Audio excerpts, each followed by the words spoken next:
Hi, my name is Christine Long, and I'm here to give you the talk on Sorrowful Mysteries, which is the first of a series about the Rosary.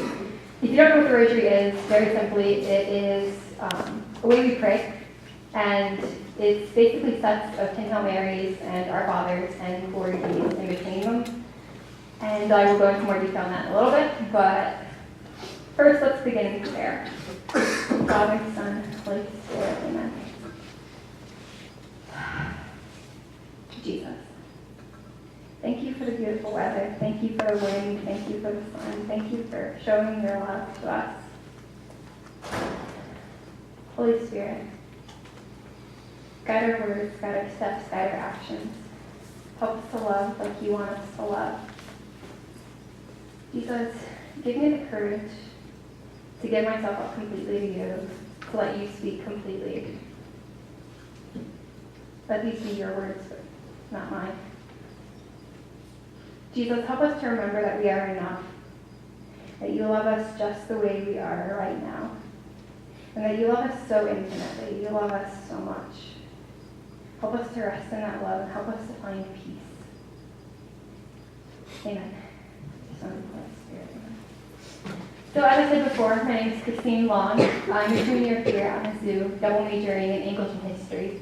So lots of writing, lots of reading, a little bit of crying, but I don't know if that's because of college or just because I'm that kind of major. But yeah, lots of crying. It's fine. So here's my dog Sniffer. He's very comfortable. He loves me a lot. I like stocks.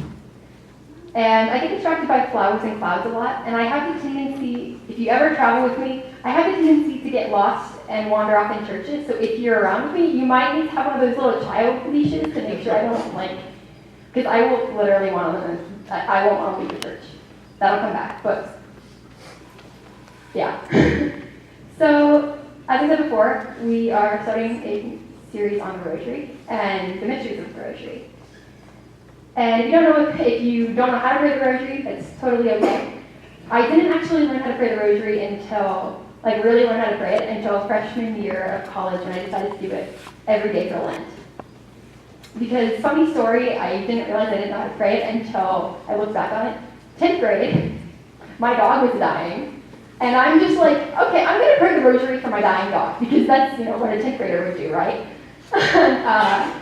So what I do is I'm laying on the floor next to him, and I'm praying Hail Marys using tally marks, because I wasn't smart enough to figure out that you can literally use the Rosary to count the Hail Marys, because I'm that kind of person. I don't know where my brain was in that moment. And I didn't even meditate on mysteries. So it's fine. So if you don't know, you can get to my level where you can talk about it. Have faith in yourself. You're going to be great. So what is the Rosary? So the Rosary is a form of meditation. Padre Pio said that through the study of books, one seeks God. By meditation, one finds Him. So there are a lot of different ways to pray the Rosary. Some people, I actually personally use this thing called Rosary without distractions. And it gives me a way to pray on each bead because I zone out very easily. Some people pray with a scripture verse per mystery. Some people pray with the fruit of the mystery, and we'll talk about that in a minute. And some people, like my mom, she prays for people with each mystery. So she'll pray for travelers in certain mysteries, and she's far holier than I am, but it's okay. So it's okay to pray the Rosary however you want, because funny story, JP2 actually came up with the luminous mysteries by praying the Rosary his own way. That's how he's like, I'm just going to pray the way I want to, and he came up with luminous mysteries. So you can totally maybe be JP2, I don't know. But what we do when we meditate is we meditate on a mystery, which is a scene from Christ's life. So why do we pray the Rosary? So Our Lady of Fatima actually asked us to pray the Rosary every day. And Pope Pius XII said that the Rosary is the compendium of the entire gospel. So we can learn the crucial moments of Christ's life and all of salvation by praying the Rosary and learning the Rosary. Fun story, Rosarium, which is now is rosary, means garden of roses, and B is actually the Old English word for prayer. So your prayers, it's really cool. I was nerding out. So another reason we pray the rosary is because we can gain fruits from the rosary. Fruits are a gift or a virtue that we gain as we pray the rosary more and more. If we think about, I'm going to use the tree metaphor very, very simply. So there's the tree, which is us, and the fruit is the virtue, right? You need to have good soil, so you need to pray. If you pray more, the soil is better, so you have a better virtue. But if you pray the rosary, it's like fertilizer, and it works faster, and it's just like Mary just got power, and it's just fantastic. So why do I love? I think why I love the rosary can be summed up through my trip to El Salvador. I went to El Salvador last spring with the Newman Center. And there's this cathedral in San Salvador, the capital. And you walk down these really sketchy stairs to the crypt. And on one side there's the tomb of Oscar Romero. He's basically the saint of El Salvador. He's fantastic. Look him up. And on the other side, there's the chapel. And I told you I wander off to churches. I wandered off, and I was looking at the Stations of the Cross. And I saw my face. And it was in the face of Mary or Veronica. I can't remember which one. But the reason I could see my face is because they were paintings, and there was a glass pane across all the paintings. And I was basically frantically running around the church trying to figure out where I fit in all of them. I was, jumping up and down and doing weird squats, and it was kind of entertaining. I don't think anyone noticed, but I thought it was funny. But for the sake of this metaphor, we're going to pretend that we're all 5'6", because, or maybe we're shorter. Okay, I'm sorry. I didn't know you were short. I'm sorry. I forget some people are short. Okay, but for the sake of this story, I'm sorry. For the sake of this, so my point is that we can, I never could fit into I could never fit into Jesus. No matter how hard I tried, no matter how tall I was, if I got on the I couldn't fit into Jesus. I could fit into Mary, Veronica, Simon, everyone else. But I couldn't fit into Jesus. We can only know a fraction of God's love for us. We can only understand a fraction of God's love for us. And we are not meant to be Christ. We cannot, no matter how much we suffer, we can never get to the level of Christ. We're not meant to be. We're meant to be in a relationship with Christ. Just like Veronica, Mary, Simon. And it's okay if you don't understand everything about how much God loves you. I still am I'm like, you like me for this reason? Because I'm just not seeing it. But it's totally okay if you don't understand why God loves you. As long as you know that he loves you. There's a difference there, I think. But so I'm getting to talk on the Sorrowful Mysteries. And why I love the Sorrowful Mysteries is, again, because I can see myself in the Sorrowful Mysteries. But also because in the Sorrowful Mysteries, Jesus is so human. He's so broken and vulnerable. And I can find strength and comfort in knowing that my best friend knows exactly what I'm going through. So I can relate to Jesus better because he's gone through things that I went through. And I can better understand how much he loves me because of all the suffering he underwent for me. So what are the Sorrowful Mysteries? So the Sorrowful Mysteries are Christ's Passion. So Thursday night into Friday, basically 24 hours of his life. And they are 1, the agony in the garden, 2, the scourging at the pillar, 3, the crowning of thorns, 4, the carrying of the cross, and 5, the crucifixion. And there are so many things we can learn from the Sorrowful Mysteries, but tonight I'm going to focus on the bully, the victim, and the witness. So we can learn how God is like us through the victim, where we fit into the mysteries just by looking at them, and we can learn how we can improve and love better through the bully and the witness. So before we begin really breaking down the mysteries, I want to give you a little bit of background before the Passion. So, it's leading up to Thursday night. So Jesus brings Lazarus back from the dead. The Jewish officials are upset because they want a king to basically free them from the Romans and to fight, not to call them to change their ways and to love in a different, radical way. Judas betrays Jesus, selling him for 30 pieces of silver, which is the equivalent of a slave. That's how much he was worth. So now it's Thursday. Jesus is having the Last Supper in the upper room with his disciples. He's washed their feet, even Judas's, and he's told them that he'll be betrayed and denied. The first art mystery, the agony in the garden. Jesus knows that this has been his last meal, that he's not going to sleep. He's not going to sleep the rest of the week. Bless you. He knows every detail of the next 24 hours of his life, every single grueling detail. Every moment of agony, and he's very understandably anxious about it. I would probably actually die. So he goes to the Garden of Gethsemane to pray, to ask his Father for strength, and to not die on the cross. He asked his disciples to stay awake and pray with him for an hour, while he goes to pray alone. He asks them to be understanding.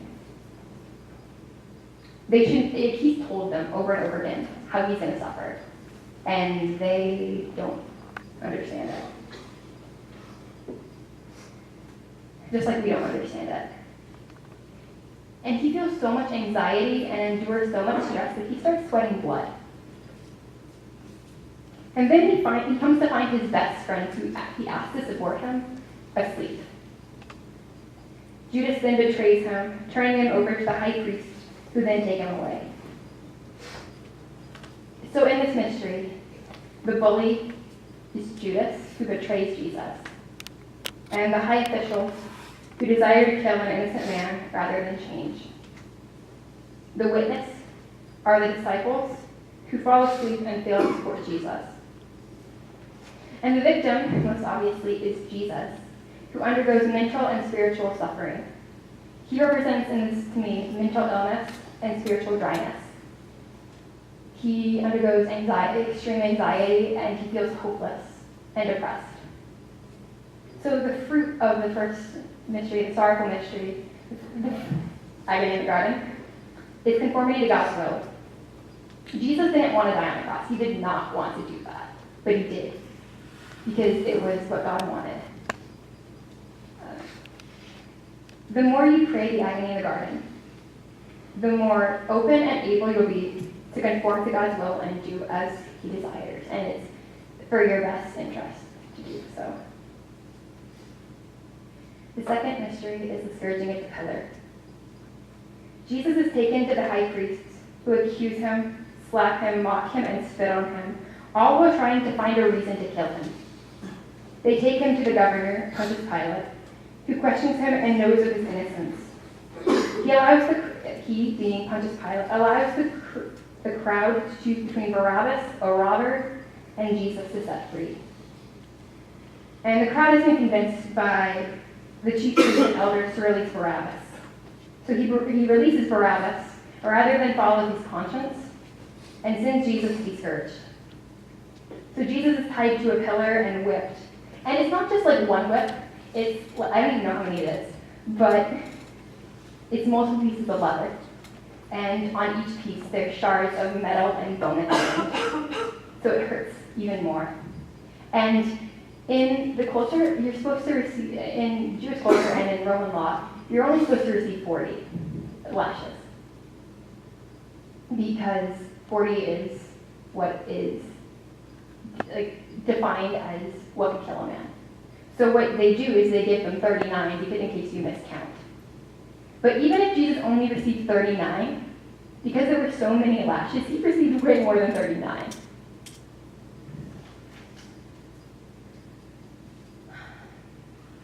So the bully is the high priest again, who falsely accused Jesus, are cruel to him.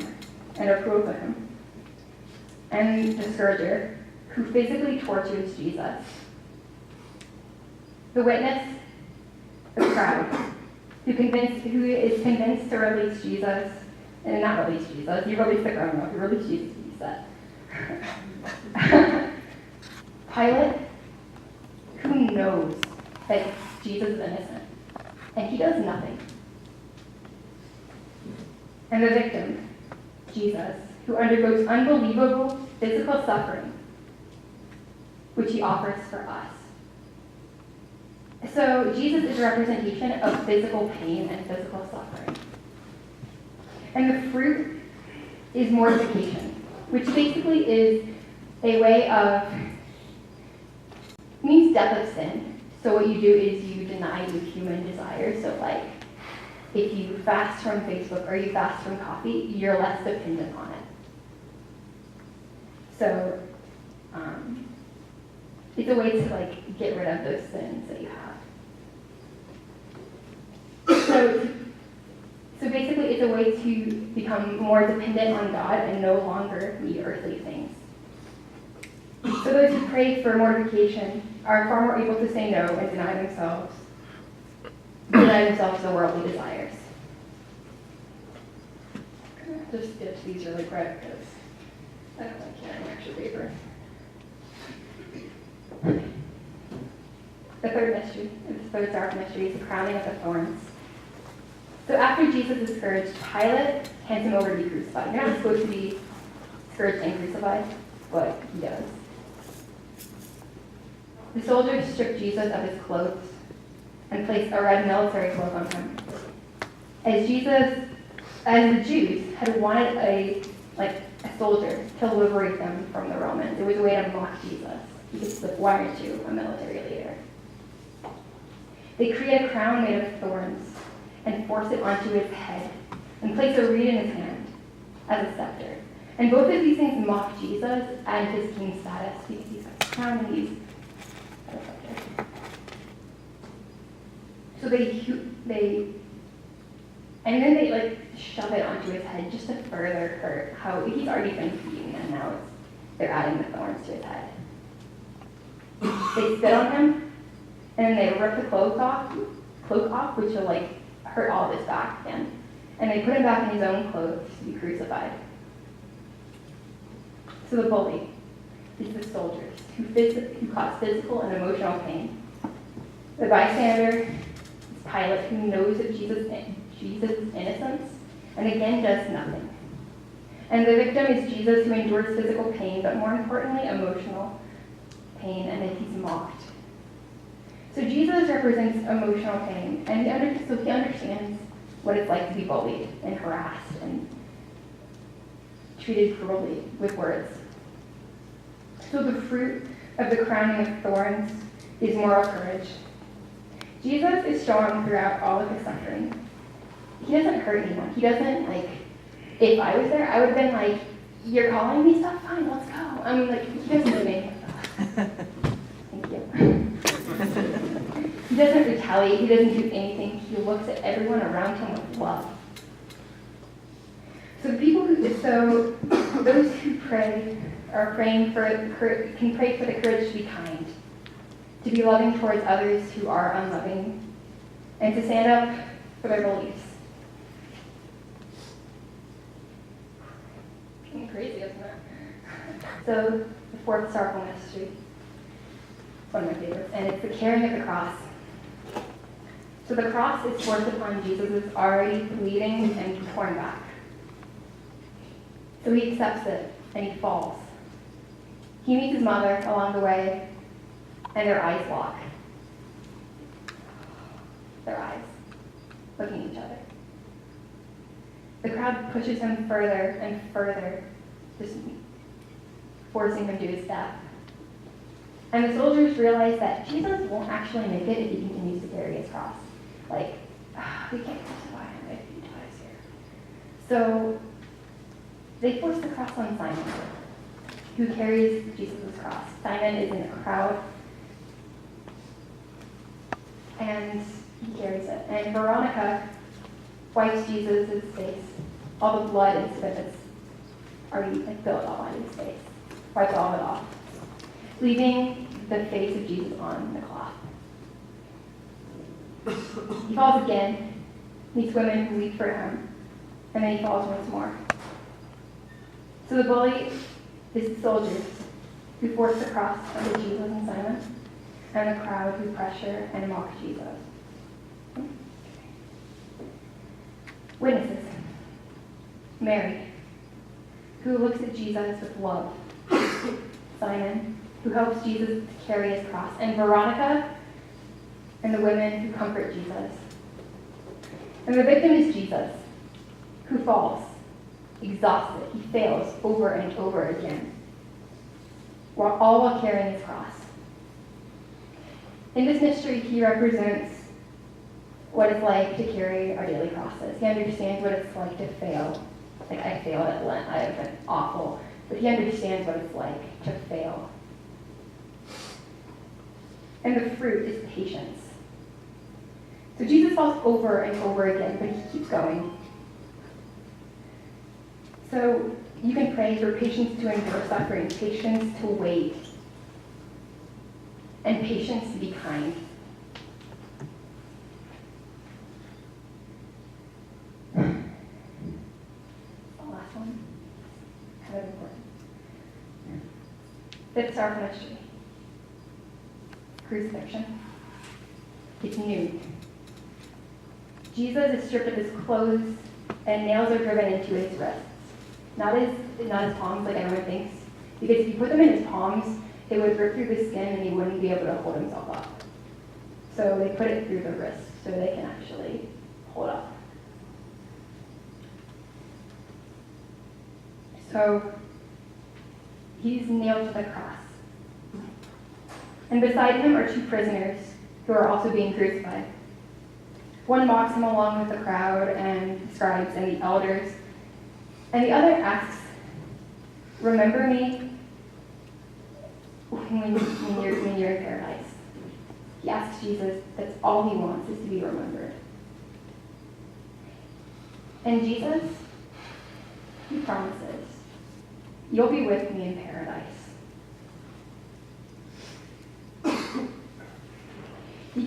Jesus gives Mary to John, the youngest disciple, who will take care of her.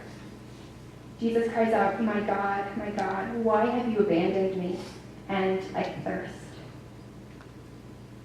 Throughout all of the crucifixion, Jesus had to use his legs to support himself so that he could breathe, so that he could exhale.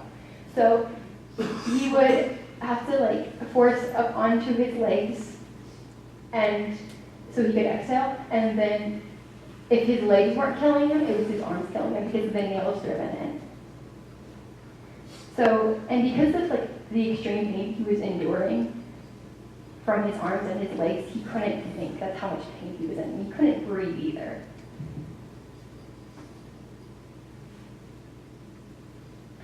So the bully is the soldiers, the crowd, and the scribes who mock him. The witnesses are John, Mary, and the women who love Jesus just by looking at him. And the prisoner who believes in Jesus. Just believes in him.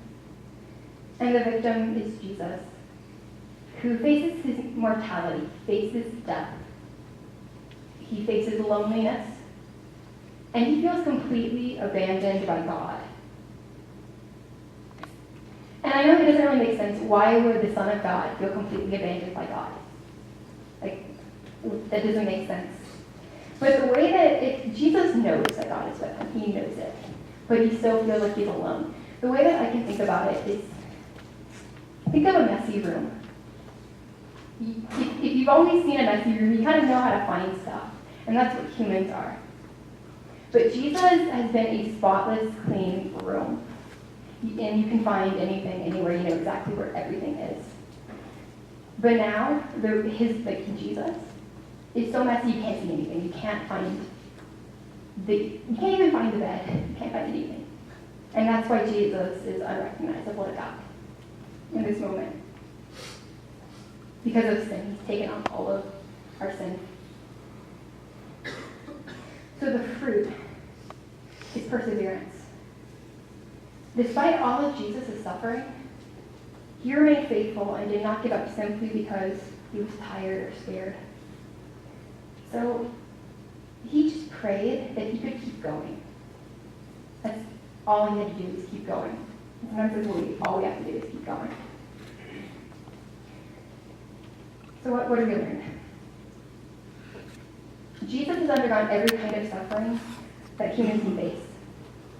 Spiritual, mental, physical, emotional. He felt completely abandoned by God. He faced death. He faced mortality. He persevered constantly, loving those around him and relying on his father and mother for strength, just as we are meant to do that. He underwent all of this suffering for you, okay? But you, just you. So through Judas, the soldiers, the religious leaders, and the crowd, we see the bully. How man is cruel to another man. So I see how I've hurt others. I see how I've hurt them with my words, with my actions, with my inactions. I've denied my friends and abandoned them in anger. I've been unforgiving, and I've pressured others to be a certain way, and I've forced crosses on others. Just like I've forced them to be a certain way. And I think we've all kind of done that occasionally. Oftentimes we fail to support those around us. We fail to love them because we don't know enough, or because we are unable to help them. Sometimes we are unwilling. We know the innocence of others, but are afraid to speak up, like Pilate.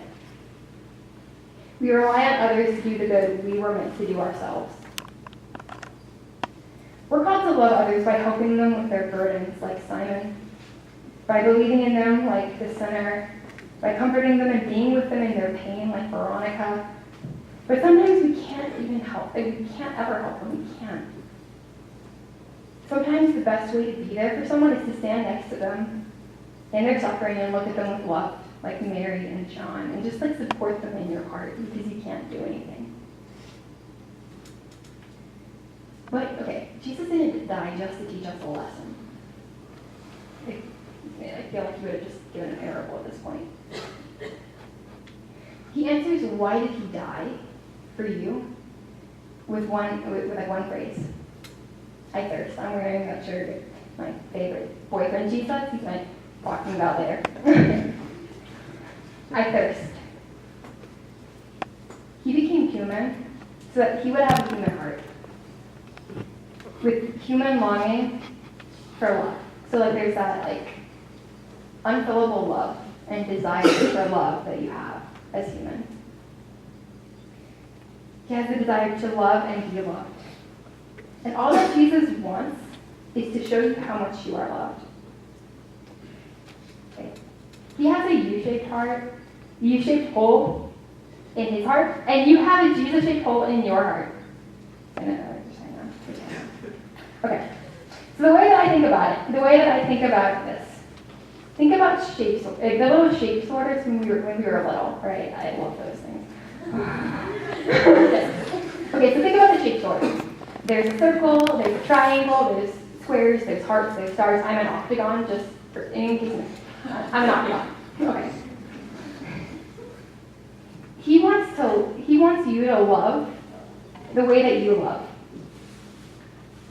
Even if my octagon is small enough to fit into the circle, there's gonna be pieces missing.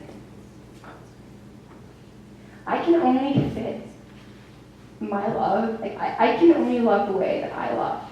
I can't love like Mary or Clara or Sarah or Jess, Allie. I can't love like any of them. I can only love like Christine. And he only wants you to love the way that you love. He has this desire for you to feel that in his heart. to love him the way that you love him. Fit the shoe, walk around, find your shape. Okay. So, he died on the cross to show how much he loves you. And he would undergo every breath, every drop of blood, every step, every wound for you again and again and again and again and again. So to love Jesus, you don't have to suffer. It's something that I've been trying to figure out for a while. You don't have to suffer to love Jesus. You don't have to be miserable. He doesn't want you to be miserable. He wants to take all of your suffering, actually. That's kind of why he died on the cross, is to take all of your suffering. And we're meant to think of our daily crosses, right? But our daily crosses aren't supposed to be big. They're the things we already carry. I sometimes think about my daily cross. It's probably about this big compared to Jesus' cross, which is like ginormous. This is how big my cross is. In my hand. This is the cross that I carry every day. But it's enough for me, right? I am barely managing this cross. Our crosses are those things that keep us from loving Jesus and loving others. And we're not meant to pick up other people's crosses. We're not meant to carry, like, extra crosses.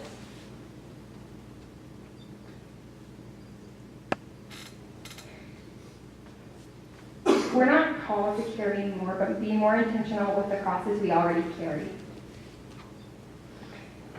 Jesus doesn't want us to suffer on purpose, but have a purpose for our suffering. So he wants you to use all of the suffering that you undergo to love him and to love other people, to understand how other people are.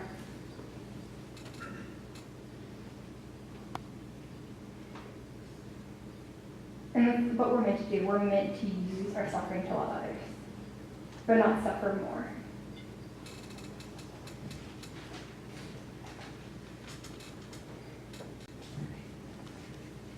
So if you suffer from spiritual dryness, mental illness, anxiety, depression, thoughts of suicide, PTSD, invite him in. Let him be with you and be with him in the agony in the garden. If you suffer from physical abuse, broken bones, fatigue, soreness, dehydration, headaches, addiction, invite him in. Let him be with you and be with him at the scourging of the pillar. If you suffer from emotional abuse, bullying, embarrassment, or fear, invite him in. Let him be with you and be with him at the crowning of the thorns. If you suffer for carrying your daily cross, for sin and from failure, invite him in. Let him be with you and be with him at the carrying of the cross. And if you fear death, feel alone or unloved, or have ever felt abandoned by God, invite him in. Let him be with you and be with him at the crucifixion.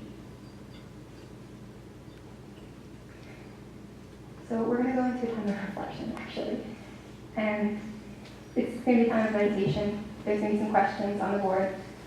And I really invite you to be open and vulnerable with yourself and just kind of reflect on how much Jesus loves you. That's kind of what I want to remind everyone is Jesus loves you so much. Like, I could just take all of my heart and show you that.